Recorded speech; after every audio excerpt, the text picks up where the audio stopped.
In this tutorial, I am going to demonstrate how to complete an owner review of an invoice within Mallow. Before going through the tutorial, as usual, we are going to go over our invoice lifecycle diagram. So when a user within Mallow creates an invoice and saves it for the first time, that invoice goes from new to the draft status. Any subsequent saves of that invoice remains in the draft status. When the invoice is submitted, that invoice can go into one of two statuses, into the supervisor review status if there is a line item on that invoice that has a procedure or procedure code that is configured to require supervisor review.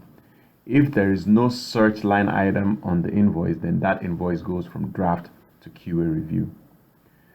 If an invoice is in supervisor review and the supervisor logs in, reviews the invoice and fails a line item, which means that that line item needs the attention of the owner for some corrections or some updates, then that invoice goes on. When the supervisor has completed the supervisor review, that invoice goes from supervisor review to owner review.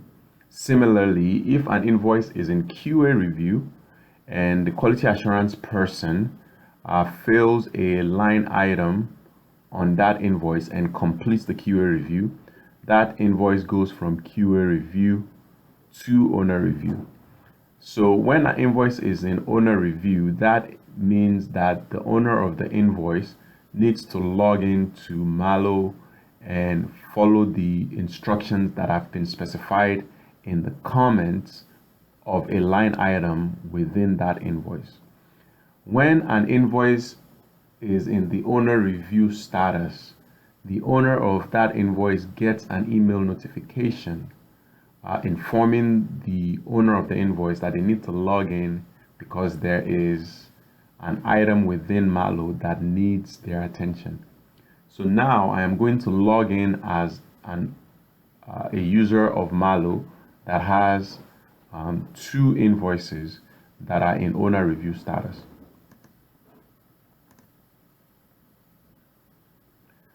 So whenever you log into Mallow, you generally are directed to the home page or your dashboard. The dashboard provides information that pertain to the currently logged in user. The first quadrant shows you a chart of the invoices that have been worked on in the last 14 days, broken down by statuses. The second widget here shows you the latest 3 invoices that the logged in user owns that have been edited. And the third widget here shows that there are 2 invoices that need the attention of the logged in user.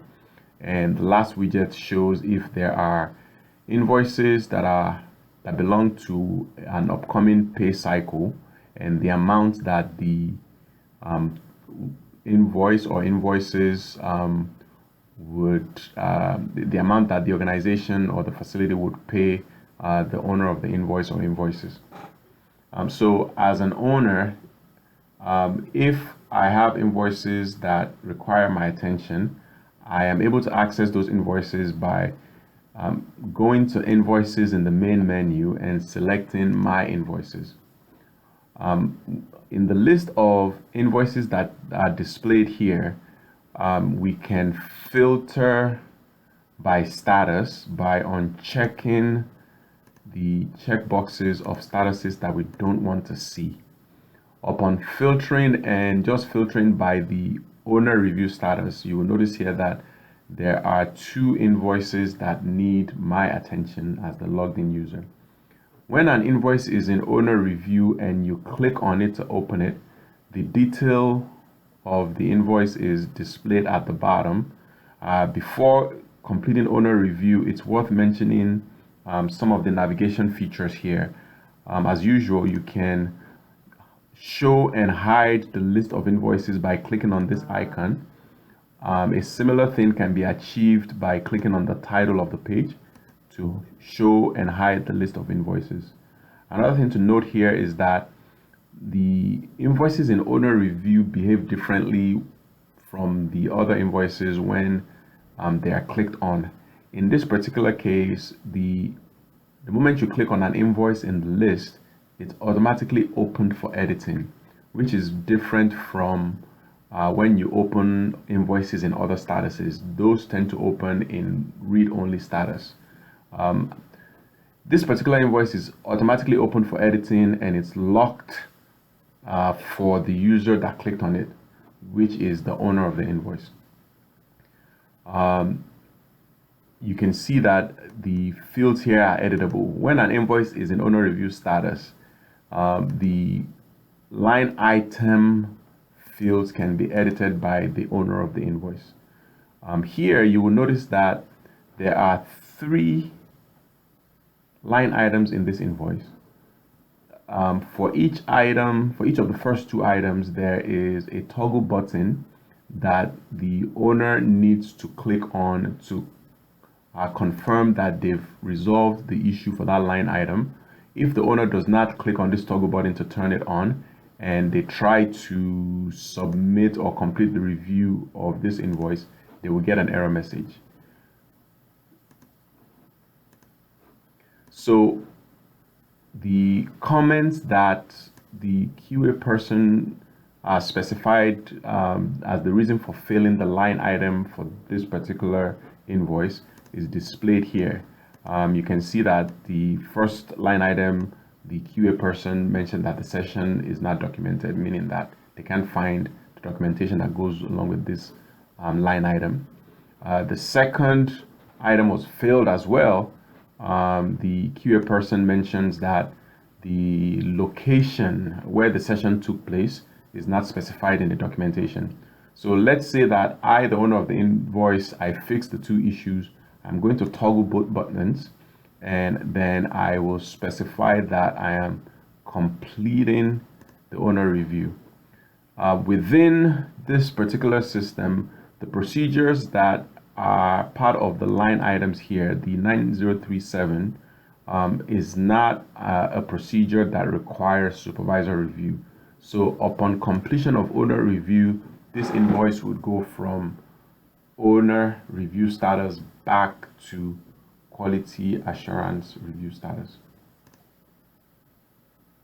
So now you can see that that invoice went from QA review to, that invoice went from owner review to QA review. Now there is a second invoice here that is in owner review status.